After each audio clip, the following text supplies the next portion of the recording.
Hi, everyone. Thank you all for being here. So first of all, I want to kick things off by thanking our two speakers. Oh, I just realized. By thanking our two speakers, Jay from Cave Academy and Jasmine from Academy of Animated Arts. Unfortunately, you'll see that on the booklet that we were meant to have a talk from Animagrad. So the speaker was not able to come due to illness. So thank you to both of you for coming in and saving the day. You did. Yeah, this deserves a round of applause. Yeah, every time. No. Just for you. So we've replaced it with a coffee session. So as you can see, we have snacks, we have beverages at the back. So feel free to stick around afterwards. We're not going to have a Q&A. So if you have any questions, just come talk to us. We don't bite. We also have other members from the Foundry team. We have the education team. We also have Krista, who's an associate product manager on the Katana team as well. So definitely come speak to us afterwards. So before I hand over to the speaker, I'm gonna kick things off by talking about Katana. So I'm Ariel, I'm an associate product manager on the Katana team, and I'm just gonna give a rundown of what Katana is and highlight some of the newer features. Can I first of all have a show of hands from the people in the room who have used Katana before? Perfect, because don't worry if you haven't, because this is what this talk is all about. So Katana is a look, dev, and lighting tool and is mostly known for its multi-shot solutions and generally being able to work at any scale. And this is reflected in the kinds of projects that have made use of Katana. So it has been used over 2 decades across a whole range of projects, as you can see, many of which go on to winning awards. So if you're a student and you see yourself working on these kind of projects as a look, dev, or lighting artist, then the likelihood that you'll be using Katana will be very high. And it's safe to say that it's proven to be reliable and battle-tested throughout the years as well. So who uses Katana? So here you can see a range of studios that work with Katana, and this range from VFX to animation, from feature to episodic, from small to large studios. And no matter what they work on or what scale they're operating on, they all see huge benefits from using Katana. And so what are these benefits? And the main thing is productivity. So that's the main feedback that we get from those clients. And it's worth understanding the challenges that these studios face to really understand why this is so important. So a lot of these studios work on large-scale projects. They're working on many projects at once. They're asked to do more with less, for less. So productivity and being able to streamline your workflow is extremely important. So how is all this possible with Katana? Here are some of the features that are crucial to making Katana what it is. The first is the deferred loading. Deferred loading, what does this mean? So when you open a Katana project, you won't see anything in the viewport. All you'll have is your node graph, and ultimately they're pointing to the locations where your assets live on disk. It's not actually loading anything in at that point, so it's completely deferred. It means that you can selectively choose what you see when you need it. And this is extremely important when for example, you're working on an asset that is extremely large, that could be potentially quite slow, then you can selectively choose what you load in, and it makes the whole process extremely fast. This also means that Katana will open in a matter of seconds as opposed to minutes or hours in some extreme cases. So this is all cut down with Katana. And this ties in really nicely with the multi-shot workflows, which is Katana's bread and butter. So this also ties in with the deferred loading, because in this example, you have 21 shots, and they're all encapsulated within the same Katana project. And this is also available in our example projects out of the box in Katana as well, so you can pick that up and play around with it as well. And this enables you to light, for instance, all of your shots within one node. So let me just break down this example into, for instance, you have the main shot in red. That's where you'll do your sequence lighting. This node will impact all of your 21 shots. And then once you break things down into various camera angles, that's where you can start making per per camera angle tweaks based on the artistic direction, if you're missing a few lights there and there. And then once you get down to the shot overrides, at that point, ultimately, the majority of the work has already been done. So this means that one person can work on an entire sequence in one go, and really, really quickly, really effectively. And then once, skipped ahead a little bit too much. So once you combine this with our lighting tools and tools that enable you to have multiple simultaneous renders, which you can see over here, so that's a plug for Foresight Plus tools, then suddenly you can be working with an entire sequence and be previewing a select few in that interactive session. And when you're making changes on your lighting, you can target where you want those changes to go, whether it goes to the top level, to that sequence level, or whether you want to go down to the key shots or the per shot overrides. So it gives you complete control and complete flexibility when you're working across these multiple shots. And Katana's not all about lighting. We also have very powerful look dev tools. So we have the NMC, which is a node where we create all of the, where you can create all of your shading networks. We also have the NME that will pick up. So it's the same idea of inheritance that we saw previously with lighting that can also be applied in look dev to create variations, etc. And what you're seeing here are the tools that are new to Katana 6, and that's the material soloing tools. So using 1 through 0 shortcuts, a little bit like in Mari and Nuke, you can short circuit your shading network and preview how your look dev looks at any point inside the node graph. So really what you see is what you get. And this is a completely flexible solution, so you can customize this. And it's done through a Python script, so I can vouch for how easy it is to modify because I've done it myself and I'm not a very technical person myself. And so this means that across various projects, for instance, if you're working on a very stylized project, you might want to preview that look dev slightly differently. And so it's completely flexible for you to do that. Another brand new feature from Katana 6 is the performance tab, and this allows you to analyze your scene and troubleshoot it. So Katana is really great for, since it's node-based, you're able to track down where your issues come from. A lot of the case when something goes wrong and you're not too sure where to look, this can be quite nice. This is mainly used for, let's say, if your scene is not rendering as fast as you're expecting it to, then you can see those various hotspots and start to understand where to look. Another great feature is the Nuke bridge. So you can directly launch Nuke within Katana with Nuke either in headless mode or with their both applications side by side. So there's 3 modes to this. You can use the preview comp mode or the live comp mode, both of which will, within Katana, you'll be able to spin up Nuke and have the output of your Nuke comp within the Katana catalog. So you're not opening Nuke, but you're able to tap into that project. And then, so the live comp will enable you to modify your lights and have that result from comp update with that. And then there's also a third option, which is the interactive comp. And so this will spin up Nuke and have both applications open at the same time. So you can make lighting changes in Katana and see those reflected into Nuke. You can make changes in Nuke and see those reflected in Katana as well.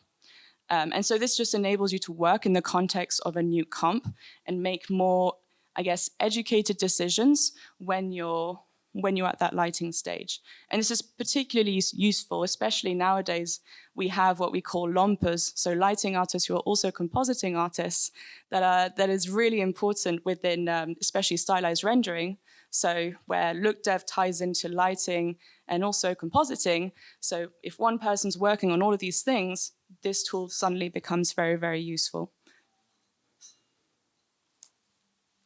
So what's coming up in the future? So Katana 7 will be coming out next at the end of this year, and our main focus is around USD, specifically USD native tools. So it's worth mentioning that we already have USD tools inside of Katana. We were, in fact, the first ECC to support the Hydra viewport as well. So we're just continuing on that journey and going down the USD native route. So that's what we're doing with Katana 7. And that's all I can really tease for now. So watch this space. I also just want to quickly mention that our website is packed with great articles and tutorial videos, so please check that out.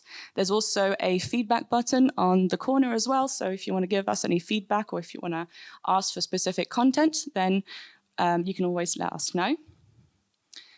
Feel free to contact us at education@foundry.com as well. For those of you who are students, if your faculty has an education collection license, then you'll be able to use at-home licenses, and that includes everything from Katana to Nuke, Mari, and I am missing one, and Modo. Thank you. And there's the education. There's Kristen at the end of the room as well, and she's. You can speak to her during the coffee session as well. So without further ado, I'm now going to hand over to our speakers. So we have Jay from Cave Academy and Jasmine from Academy of Animated Arts, both of which are educators. Both places either teach or will teach Katana very soon. So yeah, thank you both for being here, for spreading your knowledge and any tips that you might have. So without further ado, I'm just going to hand over to Jasmine. Thank you. I'm going to stand up, try it out. Why not? Oh, am I in the middle? Okay.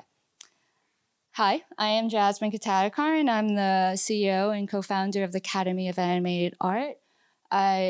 Professionally, I have over 20 years of experience. I spent over 10 years at Blue Sky Studios as a senior lighting artist, and also as a CG lead and lighter in VFX at studios like Framestore and The Mill. So I am very well versed in lighting, and that tool is amazing, by the way. I wish I had it in production. And for today, I'm going to keep it kind of light and a kind of overview of what you're experiencing right now at FMX. Just by a show of hands, how many people are students here? Oh, great, quite a few. And then I mean, gathering the others are in the industry already. Okay, so awesome. So I remember going to conferences like this as a student, specifically SIGGRAPH, and there's just so much information. It's super overwhelming. And this is kind of my visual representation of all the information that we gather during these conferences. They're all amazing. And I kind of look at them as like all new shiny objects that I want to test out, and it could be a little overwhelming though, right? And like, where do I focus my attention? So that's kind of what I want to help kind of hone in and help you focus on today. So what these shiny objects are great. They're like amazing tools, work that you're seeing, but it could also lead to distract you from your goal. So I want to kind of hone everyone in on what is your focus, right? What is your goal? And then to look at everything that you're seeing, that you're hearing about this week with that lens on. So all of the kind of noise, each one kind of put it into a question, will blank help me achieve that goal? And then this will help you kind of focus in on where you should develop, what you should do after this conference, right? Because you want to take action. So what that will do is no longer will these all be distractions, but if you do it intentionally, it will strategically get you to your goal. So the first thing of all the things to pull apart, especially if you're a student, is the why, before you go to the how, which is a tool. And the foundational piece is, the art, like, why are you lighting this shot? What are you trying to do before you go directly to which button should I push? And then the second piece of the stack is the tools, right? We need the tools to create what we have in our vision. So that's where you take all these pieces, think of it as like a puzzle, and you're like, okay, where do I get my foundation from? Get that as your solid base, and then you figure out the tool stack that will get you there. And that will get you to your goal, your singular focus. So the step one, I'm not gonna go into like a lighting masterclass. If you're interested in that, the Academy does have that. So go on and you can sign into our free webinar for that. But the first step is focus on the whys of lighting. Why am I lighting something? And it all comes down to the story, really. Like not only lighting, but every piece of the animation pipeline comes down to the story. So you want to kind of take a look at what you're lighting. And by the way, these are examples from a VFX introduction to photoreal lighting that's coming out in July.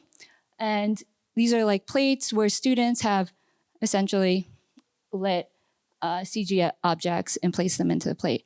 But this is a great example of honing your eye, looking at it from kind of this artistic perspective. What am I looking at? The fill and the key contrast, the shadows, and what am I trying to tell in this story? So that's the biggest thing, and that's the why. And then you get to the tools. So once you develop that why, and I can't emphasize that enough, I know we all want to go straight to the tools, but really hone in on that why. But then when it's time to go to the tools, then ask yourself these questions. The first thing is accessibility, right? There's like a catch, there's a phrase like, the best tool is the one you have in front of you. So what do you have access to? Keep in mind, industry standards, but not necessarily if you're a student. Like, do what is accessible to you and what is easy to help you create that vision, right? And this is the biggest part, and this is why I put it in big, bold letters, is something that we don't often think about, even in production, is the time savings, because our most valuable asset at the end of the day is our time.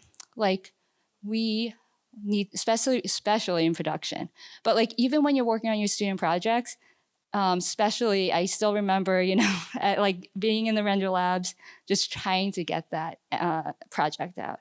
So you really want to think of what tool stack you can create for yourself that will save you time. Even if it might seem like a pain to be like, oh, I would have to transition to so-and-so. But for example, if a new pipeline or a new workflow will save 1 day on a shot, right?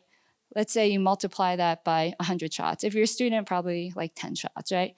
Even so, that's 10 days saved. That's 100 days saved on production. Like, what could we do with 100 days? That's huge. So that's something I want to kind of really point out when you're making these decisions, because it's really important and it kind of compounds on one another. So that's why it's so important during these conferences that, yes, take in all the information, but then filter it. And then come out of this with like a clear focus to what your foundation and then your tool stack is to achieve your singular goal. And then that compounds on one another and you get success. So overall, all these new things that you're learning about, kind of compile them together, run them through the filter. What's going to help you towards that goal? And then that's how you win at life. No, kidding. But yes, I mean, you can do this. Again, this doesn't only relate to VFX, of course. You can do this kind of exercise with any part of your life. So that is my little snippet to kind of help hone you in. And with that, we've got Jay to show you a little bit more.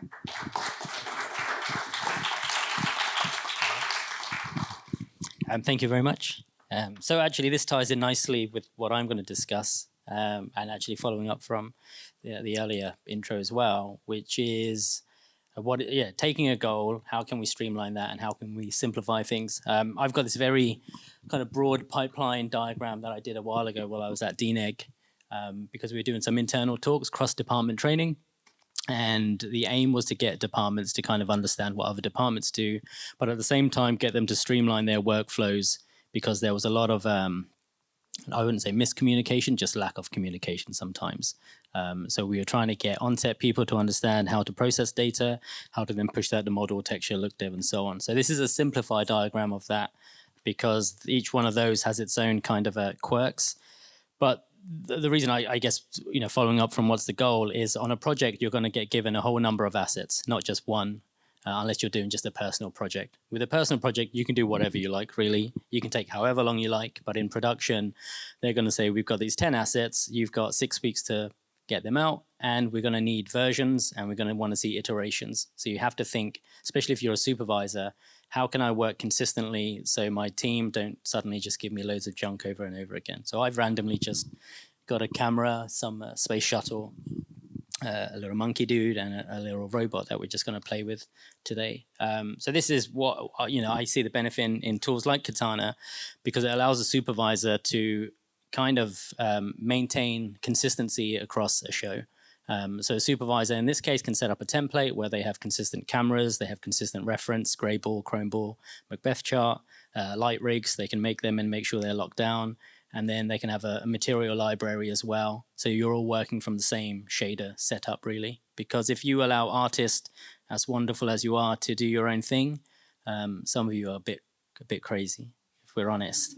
And I've seen that, and it's painful when you have to experience that towards the end of the project. And some artist has just gone completely nuts and played around with the IOR because it was cool, and it's gone into shots, and it's painful. So again.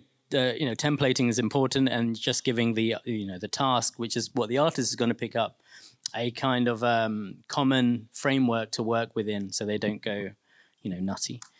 So hopefully you can see that. We're going to work through each one at a time, from top to bottom. Is that clear enough for you? Oh, really? That's not true. Come on, I can't even see that. We're not going to go through that. I'm going to just jump out. Wow, you lot would have played along. That would have been good. Okay, so I have got the bigger version. Most of my time, I actually just spend nowadays in studios just talking about workflow, really. And it is about shaving. What's going on? Oh, cool. Oh, sorry. Okay. Oh, they couldn't see it before. Okay. Sorry, I would have just done it and you would have been like, can't see anything. Okay, so most of the time I just go into studios nowadays and I will just kind of look at how they do things and try and optimize, what you're talking about, which is time. How can we save time? How can we save money? How can we get a better product as well and a more consistent product? And this is the sort of thing I would draw up for them, which is how can we streamline things by templating? And in this case, it's all about creating reusable data sets. So model turntables, look dev turntables, cameras, and then getting the artist to understand that they can't change things along the way. Because as soon as you change a camera position, when you're reviewing that data later on, that change in camera will freak out the person supervising. And you're more than likely to get something rejected, not because your work's not good, just because the way you've presented it has been different and that's freaked them out. When I was doing the work at Bentley as well, which is a lot of shader work, I kept changing the background HDRI just for the fun of it because it looked cool in a different environment. And they were like, I can't review this shader because you keep changing the background. So it's all about just maintaining consistency. So at this stage, we're just prepping the data. But on the side, the supervisor would make a whole bunch of templates that everyone else would use. And then as the artist is working, they're just going to pull in those templates to output something. And that output's going to be a viewable. So in this case, they're going to output. This is a modeling example, but although you mentioned lighting look dev, I would actually use Katana for a lot more than that, primarily because you can do in terms of streamlining. Like I know tools will say, hey, we focus on this and we focus on that. I just use it for anything and everything if I could. So in this case, it's about consistency in terms of model reviews. So we have a turntable here. It goes through. If the work gets approved, great, it moves on to the next stage. If it gets declined, then they will go back. But whenever they send an update, they're going to send it with the same setup. And I'll show you some examples of that in a second. And in this case, we're then following up with doing contact sheets. So lining up to cameras and making sure everything's consistent. So the whole idea of this is as you output a version, that whoever's reviewing it gets to do that consistently so it doesn't freak them out. So I'll show you one more quickly, because this is more what I'm going to show you in the Katana setup. But in this case, we have a template in Katana that's been set up. So the lighting is consistent, the cameras are consistent, even the aspect ratio of the image and the render is consistent. And then as that passes through, we have consistent kind of tech checks. So we would have a Macbeth chart, so we know our color is consistent and our lighting's consistent. Gray ball again, so we know our mid values are consistent. Chrome ball, because we want to see where the lights are and no one suddenly moved a light between the renders. So it's all done just for calibration. I know most people just drop it in there because they think, oh, I like a good gray ball and a chrome ball, but they are used for calibration a lot of the time. So this is all about just calibrating your scene, and also the images on the side. Sorry, this is me just playing around with Nuke and Katana because, again, you demonstrated the two go hand in hand. So making contact sheets in Nuke and then using a Katana kind of framework for lighting just kind of works really well together because you can just flip in and out between the two. So yeah, here is the kind of artist workflow. So the artist would pull in the template, they would build or use the library of shaders as a first pass, and then they would just spit out, we understand metal, plastic, rubber, because even at that stage, some artists go crazy, again, when they're starting up, because they get excited with the sliders and they just start, moving things around. So it's very important that we're creating materials that are physically based. I don't want to say 100% physically accurate because it's in a computer, and it's really important to realize that everything in the computer is fake, just so you're aware. Yeah. Okay, good. Some people think it's real. It freaks me out. But at this stage, again, once you've got your template, you can make your textures, you can apply your shaders, and then you're basically just doing, making sure that everything is, again, consistent and it all works under the same umbrella. So in this case, I am making sure my asset, where I've set up the shaders in the studio environment, looks correct in the, this was at Cinesite, actually. We did a little shoot there. And then this was a CGI backgrounds, HDRI, and this is one I shot in my father-in-law's, his workshop. So I went there, sorry, just side story. I went there one evening at 10 p.m. to do the shoot, like LiDAR, HDRI. And they said, how long will you be? And I said, 6 hours. And they thought I was joking. So at midnight, they went, how long will you be? I said, 4 more hours. And then at 2 p.m., they made me a sandwich, and they said, how long will you be shooting? I said, 2 more hours. So it took 6 hours to shoot the entire environment, but it came out pretty well. And I got a sandwich. So here we go. So version goes out, and then that gets kind of punched in. So I'm going to quickly show you that setup in Katana. Can you still see the screen? Which is this one. And then I'll show you the output of that as well. And I can go full screen. Oh, current slide. So yeah, so this is the setup, which is it's all based on real world photo shoot. So the lights themselves are all HDRIs and light maps. The environment was measured using just old school tape measure. Even the drape was measured, the length of the drape. The kind of the wooden stand is a physical wooden stand that I cobbled together. And then we photograph the reference, and then we photograph the asset. So it's all about just having that solid reference.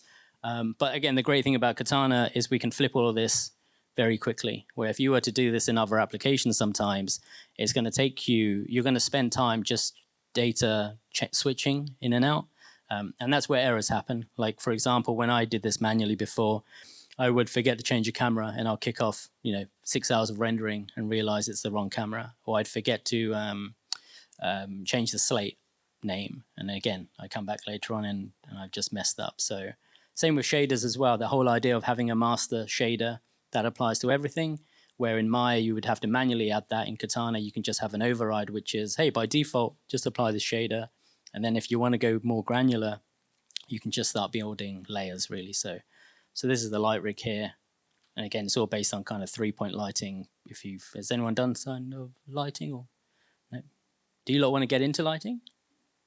Okay, you should play with real lights.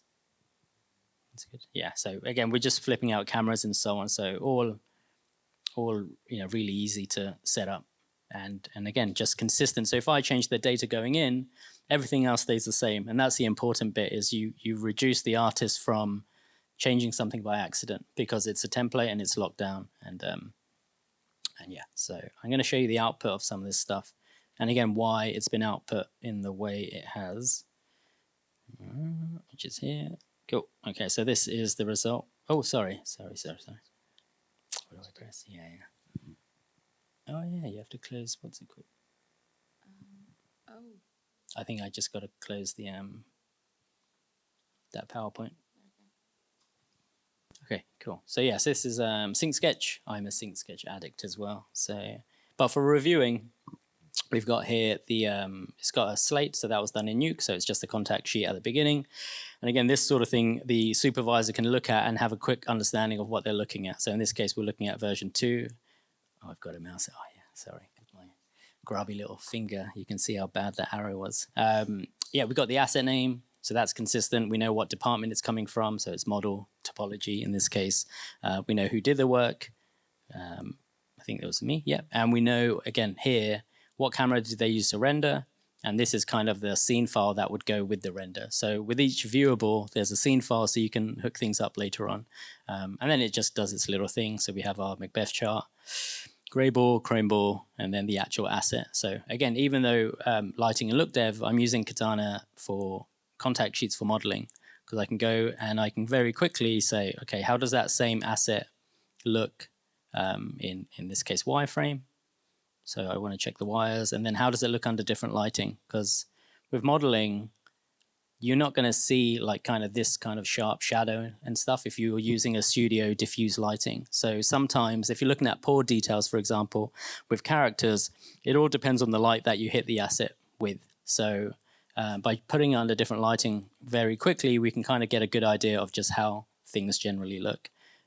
The other thing we didn't mention, actually, well, I don't know if you did mention, was it's very easy in Katana to just set up different settings for rendering. So while you're working, you could have a very quick, low AA sample, so everything's super snappy. And then at render time, you can just have it set up that it's just going to render at higher quality. So an artist, again, doesn't have to manually keep switching things. It's already kind of just programmed in to do things. So I'll just look at a few more and then I'll explain the kind of look dev side of things. But yeah, here, same thing again. We have a slate. We know it's this character. We know it's model topology and so on. We know the lens being used.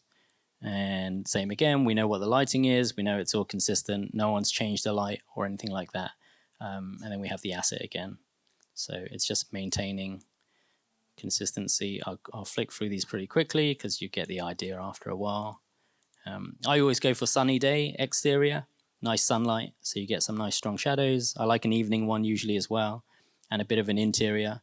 And usually the interior one, or whatever ones you're using, you'll usually flip them out with the show HDRIs maybe. So if you've got a project on and they say, hey, we've got a HDRI from this sequence, you can throw it in there and just see how that asset looks within that sequence. So but it's fairly, you get the idea.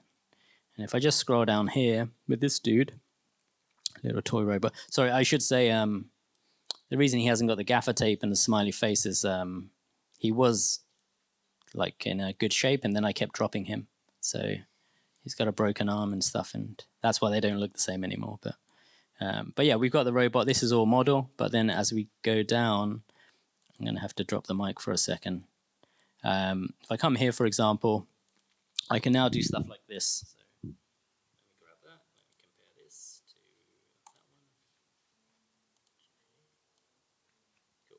I can do stuff like this. So as a first pass look dev, where I said about just applying materials, I can A/B very quickly. So as a supervisor, I can just look at stuff and go, how is it looking? Does it just feel okay? Does it feel like plastic? Does it feel like metal? Like before we go crazy with adding dirt and everything else and scratches and things like that, I just want to know they can make chrome. You can also render out AOVs, obviously, so you can see the spec passes. See, that does look like chrome, and that one looks more diffuse. But not just between model and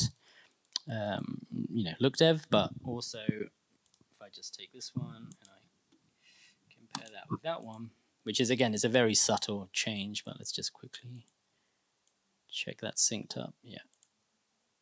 So here, for example, I'm just doing shader tweaks. So I'm just playing around with the brightness of the red in this case. But again, it's that, the only thing I'm looking at is that shader tweak. I'm not changing the lighting. I'm not changing anything else. And the supervisor, if there was a change in lighting, they would just go, look, your HDRI is different, or your light rig's different. So why have you done that? this is just really localizing what they're reviewing rather than just freaking them out.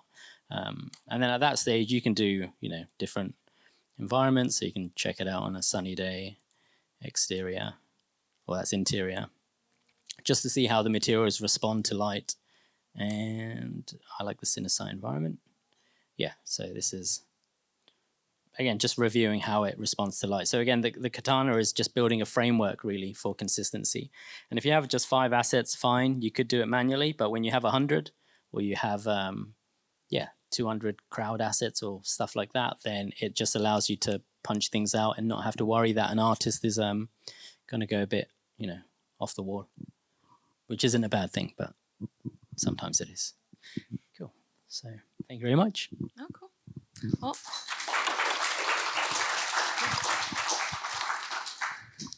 well, thank you both. And without further ado, enjoy some snacks and drinks, and come, if you have any questions, come talk to us.